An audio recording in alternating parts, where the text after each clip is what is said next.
back to the Bliss Bean. Today we're gonna have a chat. We're gonna have a heart-to-heart. We're gonna do a Q&A because I'm sure everyone is just dying to hear about me and my life. But mainly because the decluttering series was a lot of work to put together and I just needed something that was a little bit easier from a technical standpoint. So I asked you people to send in questions on Instagram and you did not disappoint. I tried to organize them into somewhat categories. So the first question that we're gonna start with is, what books are you currently reading? So right now I'm actually reading a fictional book. Surprise, surprise. I think it might only be like the second fictional book that I've read so far this year, but it's The Midnight Library by Matt Haig. I believe it won first place in the fiction category in the Goodreads 2020 awards. That's how I found it. I clicked on it, I read the description, and immediately I bought it. It's basically about this library between life and death where every book represents an alternate way that your life could have gone had you made different choices. And so obviously there's infinite books because there's infinite directions that your life could have gone, and I'm like 75% done. So the main character is exploring all of these different realities that could have existed had she, for example, stuck with the sport of swimming or stuck with the band that she and her brother started. Like, she could have been an Olympic athlete, she could have been a worldwide superstar. And so it's her going through these lives and kind of realizing that none of them is as great as she thought it would be. And so the regrets that she had in life about not pursuing swimming, not pursuing music, etc. are not really regrets because those lives didn't turn out to be so hot after all. And then I'm also in the middle of a book called Finding Your Own North Star by Martha Beck. I've been reading a lot of nonfiction for the purpose of research, for research purposes, but like actual research purposes for a project that I'm working on, which I will soon tell you about. And then a third book that I have not started yet, but I intend to start very soon, is A World Without Email by Cal Newport. I love all of Cal Newport's books and I sometimes hate email, so I'm very excited to see what he has to say on that topic. Favorite movies? I can never answer this question when people ask me because I just suddenly forget every movie that I've ever seen, but I did try to prepare and put together a couple of the movies that I at least can remember. So I really liked Interstellar and Parasite. Those are like two more serious movies, kind of. I love all of the Oceans movies, Oceans 11, 12, and 13. It was okay, but like so different from 11, 12, and 13.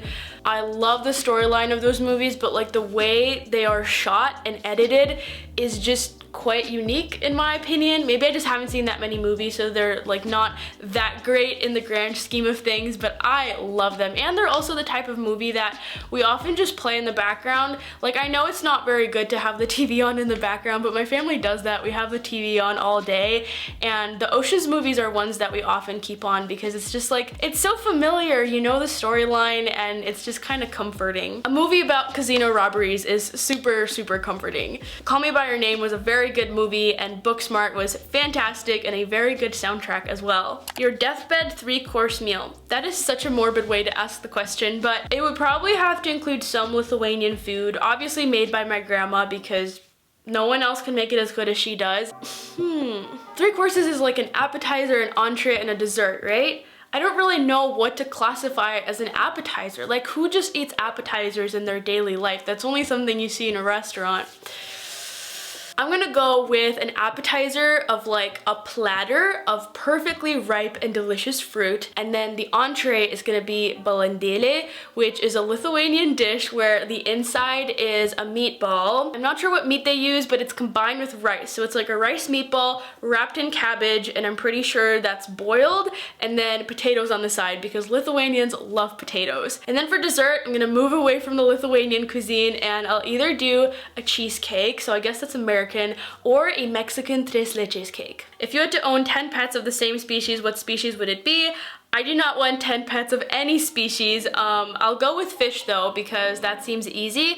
I feel like if you were to have 10 cats or 10 dogs, your entire life would revolve around those pets. What do you like most about yourself? So physical things, I would say my eyes, especially my eye color. I don't know exactly what color it is, but I usually describe it as blue, green, gray, just one hyphenated word. I like my hair, I like my eyebrows, and then non-physical things, I would say I like my optimism, my sense of humor, my perseverance, and my design eye. What are your thoughts on glow up culture? So I didn't have many thoughts. I hadn't spent much time thinking about this before I read the question, but I would say that I am not a huge fan of the concept of glow up culture because, first of all, I think the concept of being okay with where you're at and recognizing that you don't need to change anything about yourself is underrated. Obviously, I love personal development, but I don't really quite yet know how to put into words the balance between personal development and also accepting yourself as you are now. I also think that no one needs to change that suddenly. I mean, I don't know if glow up implies a sudden change, but I feel like usually it does, especially in the context of YouTube videos that talk about having a glow up. I think a lot of change is so tiny and gradual and maybe even imperceptible to other people or even ourselves, and so it probably doesn't qualify as a glow up because it's just your life growth and transformation. So yeah, I guess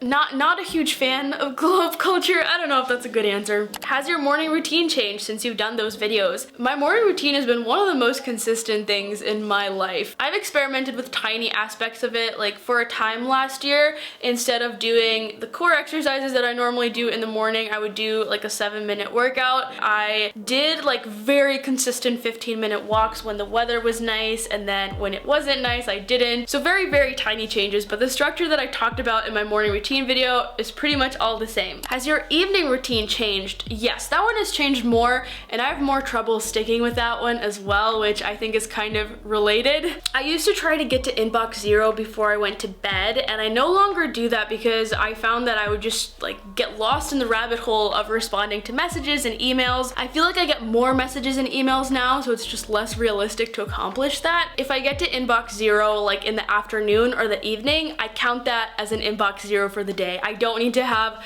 an empty inbox as I am going to bed. A big thing I changed was I think I used to start my bedtime routine with washing my face, and then I would do the things like journaling and checking my habit tracker and planning the next day and whatever.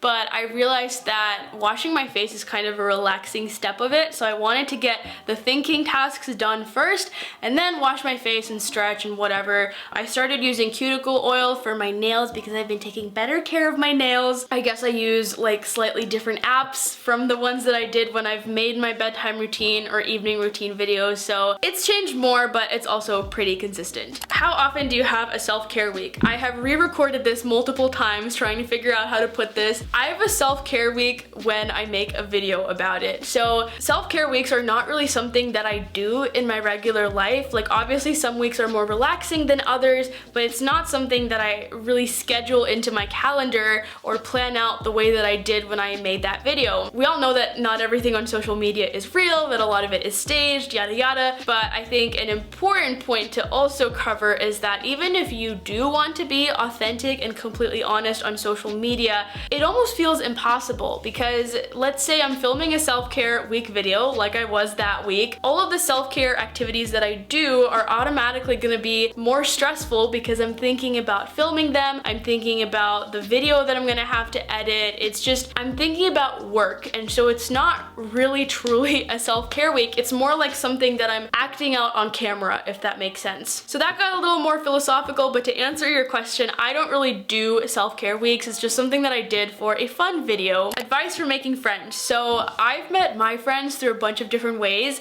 I have a couple of online friends who I met through just talking to on Instagram, and it's crazy to think about now because one of my current closest friends I've never even met in person, but it doesn't feel that way. And then school is obviously a great way to make friends. I feel like friendships just happen automatically in school, which is so nice because then once you leave school, it's like, how does making friends work?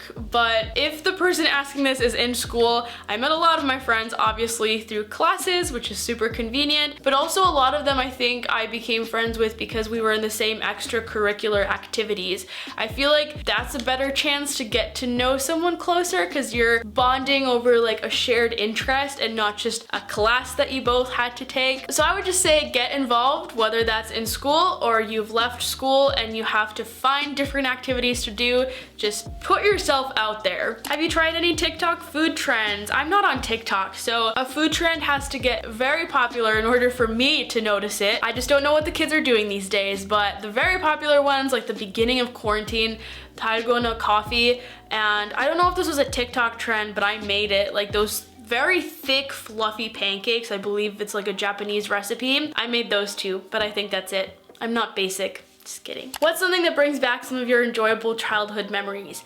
I always love hearing people speaking Lithuanian, the people outside of my family, because one thing is that for me, the way that my family speaks Lithuanian at home and the way that I hear it spoken on the internet or just anyone else sounds different, and I don't know if that's just because it's my family, so I'm used to them speaking, or if we actually speak it in a slightly different way from Lithuanian people, like Lithuanian people who live in Lithuania, but just hearing the language from someone outside of my immediate family really brings me back to my early years. And then of course Lithuanian food and looking at photos and videos from my childhood. Okay, now we have a lot of blogging and YouTube related questions. So the first one is one that I get very often. How did I choose the name The Bliss Bean? So I started a blog called The Bliss Bean in July of 2017. The name did not come to me in a flash of inspiration. It doesn't have any huge personal significance or meaning to me. It really was just like I sat down and I needed to come up with a name, and I came up with this. So when I started, I was very interested in health and wellness, and that was gonna be what the Bliss Bean was about. And so I wanted to incorporate food because I was especially interested in cooking and eating healthy foods. So beans, I guess some would say, are a pretty healthy food. B-E-A are the first 3 letters of my first name, and N is the first letter of my last name. So there's that. And then I just like the word bliss. I like the feelings of happiness and joy that it invokes. Or evokes. I never know whether it's invokes or evokes. So that was how I got the Bliss Bean. I have definitely gone through phases of liking it and not liking it. I went through a phase where I wanted to change it to just my name because I feel like that's what a lot of the big YouTubers do, but then the problem is that my name is confusing. And no one asked this on the Q&A, but I'm just gonna cover it anyways because I also get asked this a lot. My name in Lithuanian is Beatrice. It has these little accents on it. In English, I guess the English translation of it would be Beatrice, but I just did not like that version because I think it sounds nothing like my original name. Beatrice, however, was too difficult for most people to pronounce when my family moved to the United States. So at some point, I don't remember how it happened, I just came up with like a hybrid version and I was like, call me Beatrice, and that's been my name ever since. So if I were to just name my channel Beatrice, the nice thing is that I'm personally not aware of any other, like, okay, now this sounds arrogant, I don't consider myself a big YouTuber, but I'm not aware of many other big YouTubers who are named Beatrice or Beatrice or Beatrice or any variation of that. So that's nice, but I know everyone will mispronounce it when they first see it, and I will just get a little bit sick and tired of that. Using my full name is like hardly even a consideration because it's Beatrice Nojelite, and way too difficult. So eventually I was just like, you know what, I'm okay with the Bliss Bean.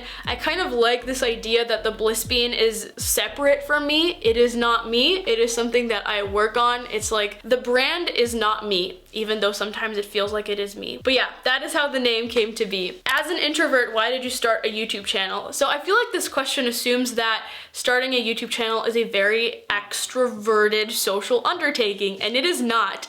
At least in my experience with the types of videos that I make. Like, I don't make videos where I go out and talk to people, you know? I sit in my room and I talk to a camera by myself. Most of the work is solitary. In fact, it's probably too solitary even for an introvert like me, so I'm trying to figure out how to involve more collaboration and other people in it because it can get very lonely. Speaking to a camera does drain me, but in the grand scheme of things, that is such a small part of what I do on a weekly basis. Most of the work is like planning videos, writing and editing scripts, editing videos, emails and stuff like that, all of which is definitely very solitary work. So why did I start a YouTube channel as an introvert? Because it was the perfect fit for me. How do you deal with the loneliness that may come from working virtually? honestly. I don't know, how do you deal with the loneliness? I would love to know. So there are a few things that help. First of all, connecting with other content creators. I used to be the type of person that wasn't really good at making online friends. I just kind of kept to myself in my corner of the internet. But lately I've been doing a lot more reaching out and just talking to new people, and that's been very rewarding. It's very nice to bounce ideas off of other people and just feel like you're not alone in this content creation thing. Also, obviously, interacting with my audience, which has been much easier once I actually had an audience to interact with. So that's definitely easier once your YouTube channel or your Instagram or whatever has grown to some extent. Collaborating with other people, haven't done much of that, but I am working on one right now, which has been very, very fun. And then I think I'm planning on, well, I don't know why I said I think. I am planning on starting to work with a virtual assistant this summer, and I'm so excited for that because I just miss working with other people. Did you ever want to quit YouTube, and why? No, I don't think I've ever seriously considered it. I've definitely had days, weeks where I felt somewhat uninspired by it. I've had days where it's like, I do not want to make this video because it's work. At the end of the day, all work sometimes gets tiring, even no matter how passionate you are about it. But at those times, I have to remind myself that those difficult days are balanced out by how much I truly love doing this, because I try to then think back to high school, for example, where I was taking all these classes and studying for tests that I really disliked, that weren't a genuine interest or a passion of mine, and that was difficult work to get through. But this is so much better than that, and I just need to remind myself of that. No one, I guess, really knows how social media will transform in the next few decades. I don't see myself doing this for life. Like, that sounds insane. I definitely see myself exploring different careers, maybe not drastically different careers, like, I don't know, probably not becoming an astronaut or anything like that. I wanted to be an astronomer when I was younger, but I quickly realized that real life science is not as fun as like little cute experiments that you do. I was reading an article somewhere where they interviewed a bunch of influencers, and one of them mentioned that she saw influencing as just kind of an in-between thing, like something that she would do for a couple of years before she moved on to a different career, or as she was exploring how to move on to a different career. So I have no intentions of stopping anytime soon. I love this, and there's so much more that I want to do and so many ways in which I want to grow, but I'm open to anything. Like, I'm going to college. I got that question a lot. Are you just going to do YouTube full time and not go to college? I am going to college, and I'm excited to see what doors that opens up, because I definitely want to explore more doors. That was me opening a door. How did you become more comfortable with yourself in front of a camera? Definitely mainly by being in front of a camera a lot. If you go back and watch my very first official YouTube video that was like 40 facts about me, it's probably a little uncomfortable to watch, but you can really tell how awkward I was, because when you're watching a YouTube video, it feels like a person is talking to you. Not exactly like that, but it feels like it's a two-way conversation. But to the person on the other side of the screen, they're literally just sitting by themselves talking to a little black box and having to pretend that there's people behind it. So that is a very weird thing to get over, but the more practice you get, the easier it is to express your real personality on camera. And I feel like I've especially gotten much better at that over the past year, actually showing like how I am in real life with my friends on camera. I also feel like I just grew a lot in high school in terms of coming out of my shell. I used to be very shy, and like obviously I'm still shy in certain social situations, but for example, I joined this volunteering club when I was a freshman, and one of the things that we had to do as board members was announce the volunteering events that we were planning to the entire club, to this big room on a microphone. That stressed me out so much in the beginning. I remember on the days that we would have those meetings, my last class of the day, I was just thinking about that the entire class. My palms were sweating, my heart was beating fast. But then, I don't know, I was pushed so much in that club and other clubs that I did, but especially that one, to really break out of my shell and get comfortable talking to people and leading groups of people, that by the time I was a junior and especially a senior, I loved giving those announcements. I loved getting the microphone and being up in front of the room and putting on a show, like trying to be at least a little bit entertaining in what were usually pretty boring announcements that we had to give.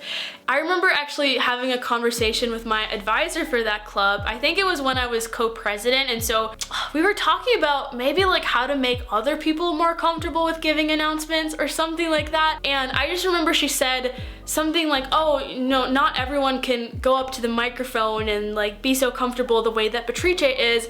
And I just had this moment where I was like, holy crap. If I had heard that sentence 3 years ago, I would not have believed it, because that was not my personality at all. I was not comfortable with that. But I grew to love it, and so I think that was just a very like natural skill that I developed that then transferred to YouTube, where I became a lot more comfortable with expressing myself on the internet as much as in real life. Are you going to create Bliss Bean merch? Maybe. What is your favorite part about filming a video? Being done with filming the video. So yeah, as I said, filming drains me. I don't really like it that much. I also feel like it's just the most demanding step of it. Like putting together a B-roll shot list. B-roll is very important to me, as you might know, and going around and trying to film everything and getting ready and trying to like stay energized and peppy and cheerful, it's a lot. So if you're referring to the whole video production process, then I would probably say finishing it up and like designing the thumbnail and packaging it up all nice and pretty, getting it ready to put out into the world. But yeah, shooting the video itself would not rank that high on my list of favorite activities. Are you going to college this fall? Yes, I am. I took a gap year after high school, and then the coronavirus pandemic happened, so I decided to take a second gap year. People ask me if I'm going to take another gap year. I feel like at that point, if I were to take 3 gap years, I don't think you could even call them gap years. But yes, I'm very excited, and my college major is going to be communication and digital media at IE University, and I have a video that I made last year when 2020, when I still thought that I would be starting college in 2020, but most of the information is the same if you're interested in that. Do you ever feel like you're being someone online that you're not in real life? Definitely. I feel like real life and the online world are just different worlds, and I don't know how anyone could possibly be exactly the same in both. I've gotten much better this year at showing my personality through my videos, but I think it's inevitable that people will always develop a perception of me that is inaccurate because they base it on the videos that they've seen. And even if they've seen all of the videos I've made, my videos show such a small percentage of my life that it's just impossible for anyone to really know me from just who I am on the internet. So yeah, I try to be honest, I try to be myself, but it's never gonna be possible to be 100% myself, because I don't even know what myself is. So I just had to do a Zoom call real quick, and of course the sun comes out now that I'm almost done filming the video. So someone asked, what advice would you give to yourself at the beginning of lockdown? So this is a very timely question, of course, because we're past now. Yeah, we're not approaching, we're past 1 year since the pandemic began. So the advice I would give to myself is to rest more and to pay attention to my energy levels, and when I notice that I'm feeling tired, actually do something about it. Because my struggle as of late has been that I will burn myself out. I don't even know if it's burnout, but just like fall into a slump and be like, why did that happen? And then I look back through my journal and I see that I was noticing how tired I was, but I wasn't doing anything about it. I would just write down that I'm feeling tired and then move on and not change anything about my week, which might have worked as a strategy when I was in high school or like 2019 on my first gap year. I could generally just push through and get things done, but I feel like the way time works this past year, the way that managing your energy works is just completely different. It's like we're in an alternate reality. And so yeah, just responding to my energy cues and doing something about feeling tired, that's what I would change about this past year. Someone asked, what is your favorite season, but not as in climate? So the example they gave was the time of year when high school seniors post their college decisions and they're all super happy about it. So since you mentioned something school related, I also thought of something school related. Even though I haven't done AP exams in 2 years, I would say the time of year when we would be finishing AP exams, or honestly AP exam week itself, because I feel like the most stressful part of AP exams was, first of all, taking the AP classes, but then the weeks leading up to it, I very much took pride in like my AP study calendars that I would design, and they work very well for me. But because they work well, most of the hard work was done in the few weeks leading up to the actual exam. So by the time the week actually arrived, it was really nice to get a break from the usual school schedule. Like if I had AP exams in the morning, I probably was not gonna go back to school in the afternoon. So it was just like a very chill week, still some studying, but like you feel that it's the culmination of all your hard work that year. And then once the last AP exam is done, that is the best feeling in the world. What is your favorite time of day, month, season, and holiday? Early morning or evening, June, spring, Christmas. Have you ever traveled to California? Yes, a couple of times actually. I think the first time was, I was too little to remember almost any of this trip, but we actually drove. My family loves road trips and driving insanely long distances. We drove from Wisconsin all the way to California to San Diego. So that was visit number one. And then I think we visited San Francisco and I absolutely fell in love. I think like a lot of other people like searching for real estate just for fun, for no reason. I'm not actually moving to these cities, but I'll go on Zillow and go to a random city and be like, I wonder what sort of apartment I could get in that city. So I started immediately looking for real estate in San Francisco, and one of the articles that came up was titled like San Francisco rated #1 most expensive city in the world to live. So as soon as I had that dream, as soon as that dream materialized, it was instantly crushed. Maybe one day I'll be able to live there, but it is but a dream. Would you like to travel to Iceland? Sure, let's go. Hair color you would like to try. This isn't a color, but I have been thinking about growing out my hair. I also have very thin hair, so that is my concern with growing out my hair. I think the image I have of it in my head of like long, luscious locks is not gonna be what it's gonna end up looking like, because my hair is so thin that, you know, by the time it grows out long, the ends are just barely there, so thin. Like I see people with double braids and I can barely gather enough hair for one braid. Like this, if I were to do this and do braids like this, it just looks ridiculous. So yeah, possibly growing out my hair, but I do like this length a lot. And then in terms of colors, you might be able to see that like there's green undertones to my hair. Yeah, I think you can see. This is pretty close to my natural hair color, which is like a pretty dark, dirty blonde. But I don't think the teal hair dye that I had will ever really wash out unless I do some other color. The hairdresser said red cancels it out, so I don't know. I've been thinking about that, but I'm not super thrilled about the idea of red. My hair currently is pretty healthy because I have cut off all of the parts that were previously bleached. But of course there is the temptation again to just go ahead and bleach it all again, because I've been seeing photos of myself when I had white blonde hair. That was a nice color. I like that color. And it's also a great base to experiment with other fun colors. But yeah, I think I've talked for enough. I'm exhausted and you're probably exhausted of listening to me. So thank you so much for watching this kind of simpler, more casual Q&A video. I'll be back with a video that's more complicated. Two complicated videos in the next few weeks. So I hope you enjoy those, and thank you so much again for watching. Please don't forget to give this video a like and subscribe to my channel, and I'll see you next week. Bye!